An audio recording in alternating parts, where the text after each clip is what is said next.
blue. I don't have my books in my hand, but check me out on Amazon. It's called Corner Stores in the Middle of the Block. So there's a female on my page, and she wanted me to make a video real quick about the flaws of men, because I'm always talking about women flaws. But I just want to say, first of all, I think like society in general and the culture that we live in American culture, that like the powers that be have like, like infiltrated our relationships. And one way they do that is through television. And television is meant to indoctrinate people. That's what it's done for the most part. And see, a lot of times living in the hood and you're growing up poor, we try to relate our lives to what we see on TV. And TV is a fantasy. It's meant to indoctrinate you. And a lot of times when your relationship is not perfect like they show on TV and in the media, then you think something is wrong with you.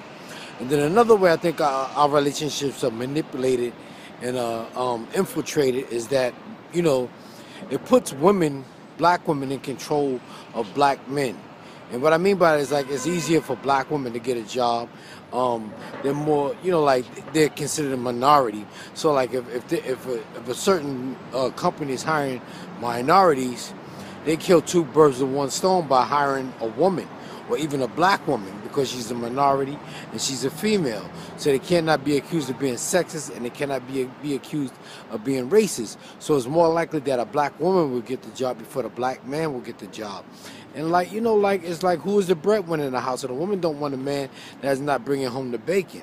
You know what I'm saying? That's not bringing home the money, because he's not pulling his in. So black women have a tendency to look down on black men, especially like if he's not wearing like suits like corporate America, like you see on TV, if he's not talking proper English, like if he's not using big words. It's a lot. A black man has a lot of disadvantages going against him when it comes to relationships. But what happens is that, like I said before, we have a primal instinct, and women are attracted to men, and men are attracted to women, and vice versa. So we'll get together long enough to have a relationship and make a baby, but then we try to get to know them, but then it's too late because the baby's on his way. But after we see we can't get along with them, then the man goes his separate way and the woman goes her separate way, and before you know it, the child is growing up in a broken home.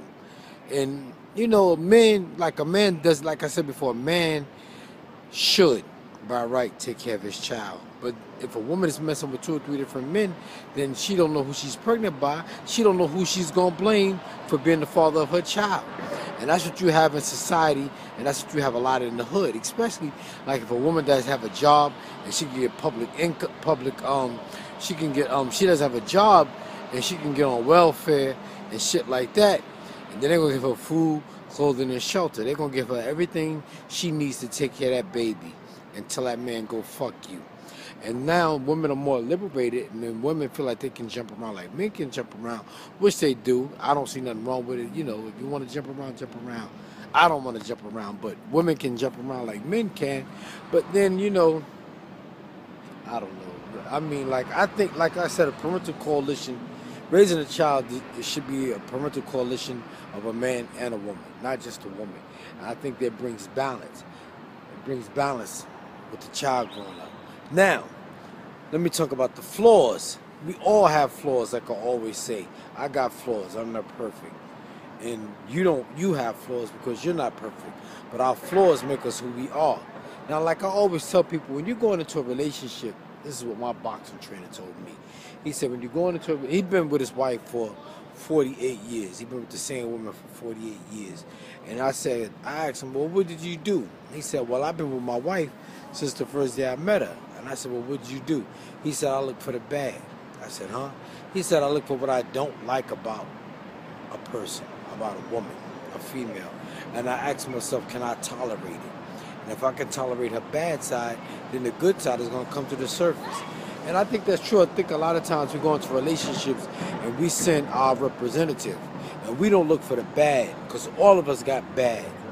And I think you should look for the bad first. It's not that you're nitpicking, but you should look for the shit that you don't like about a person. Like me, I don't like sloppy women. I don't like women that come outside looking good and they crib be sloppy. I hate that shit. I don't like I don't like argumentative women. I don't like women that always want to have the last word. I don't, because I might be doing some dirt, some shit against the law, and me and you get into an argument, and she fuck around and go tell the cops, and then I go to jail. You know what I'm saying? So that's what I look for. I have yet to find, like I meet a lot of women that, that's good for one night, but I ain't interested in that. But like I say, just look for the bad. Just look for what you don't like about a woman and ask yourself, can you tolerate it? Look for what you don't like about a man. That's what I told my daughter. Look for what you don't like about the guy and ask yourself, can you live with it? Because whatever it is about that guy that you don't like, you can't change it. And a lot of times that's the mistake we make. We try to change grown people. Grown people don't change. We only get sharper or we get sloppier. So I'm going to tell you to look for what you don't like first and ask yourself, can you tolerate it? And look for it. Don't be lying to yourself. Don't be delusional about you thinking you can change that person, because you can't change a grown motherfucker. Grown people don't change. Once a mama boy, always a mama boy. You know what I'm saying? Like an apple tree knows when to let go of the apple.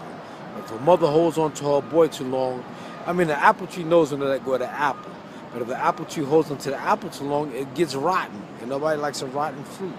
So like I always tell her, and I tell her, you got to like who likes you for the most part. That's what it boils down to. I think a lot of times people get their heart broken because we go into a relationship with an unrealistic expectation and we try to make people like us. But you can't make nobody like you. Like I always say on Facebook, when people like you, they do things for you.